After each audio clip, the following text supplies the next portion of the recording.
This is going to be a test of history here, because historically you are correct. You have to be about a top 10 or 11 defensive team to be an NBA champion. The record speaks for itself. But we are playing in a season where we are seeing historically off-the-charts offense. 7 or 8 of the top 10 offensive seasons by team in NBA history are happening right now. I scan the box scores every single night, guys, and every single night there are teams that are shooting 53, 54% and losing.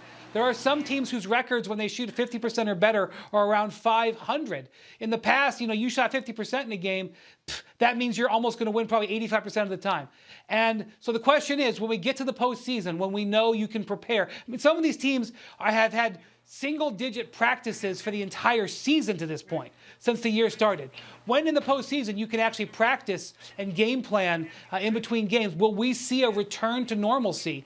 The Lakers better hope so, because I don't think the Lakers offensively, which is what their weakness is. You're right, their defense is spectacular, but they can't bring it every night offensively. I don't think they can do it 4 out of 7 times. So they're going to have to hope that things return to what we normally see in the postseason, because if they don't, this is set for the Nets to win it. So, Windy, let's talk about the offensive power of the Nets. It's off the charts, but are you at all concerned about the chemistry between the big three? Because as we know, they've only played 7 games together this season so far. The only chemistry I'm worried about is Kyrie and James Harden. I'm not worried about Kevin Durant at all. He has shown repeatedly that he can play with different lineups in different roles. Durant is one of the most malleable superstars I've ever seen. LeBron, because of all the guys he can defend, maybe a little bit more, but Durant can be so many different things to so many different teammates. I'm not worried about him at all. And I think their other guys, their older guys, are there knowing they're playing a role.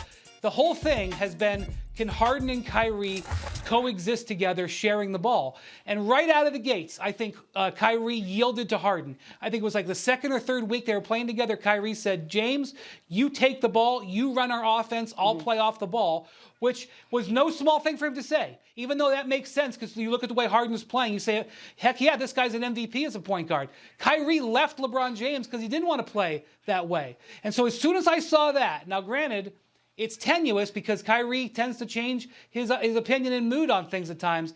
But once I saw that, I said, look out for these Nets. And Kyrie and Harden do have quite a bit of time together so far.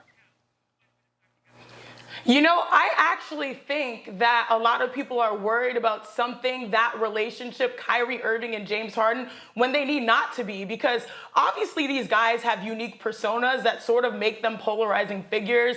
James Harden, with how he plays the game, well, he settled that by, taking a backseat and figuring out whatever role this team, the Brooklyn Nets, needs to win. Kyrie Irving, maybe for things not necessarily tied to the basketball court, but anytime something needs to get done, they find a way. Kyrie Irving, I think at the start of the season, it was clear that he wanted to be the guy, that this was his team. And we saw it through his performances.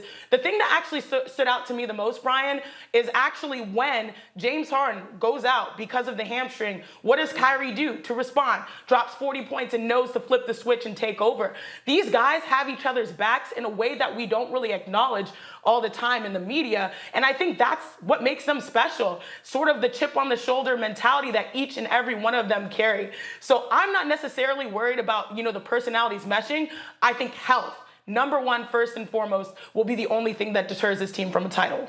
Yeah, Chiney, I think you're absolutely right, because according to BPI, with the healthy big three, the Nets have a 22% chance to win the title. The only team with better odds as of this point are the Jazz with 24.5%. Thanks for watching ESPN on YouTube. For live streaming, sports, and premium content, subscribe to ESPN+.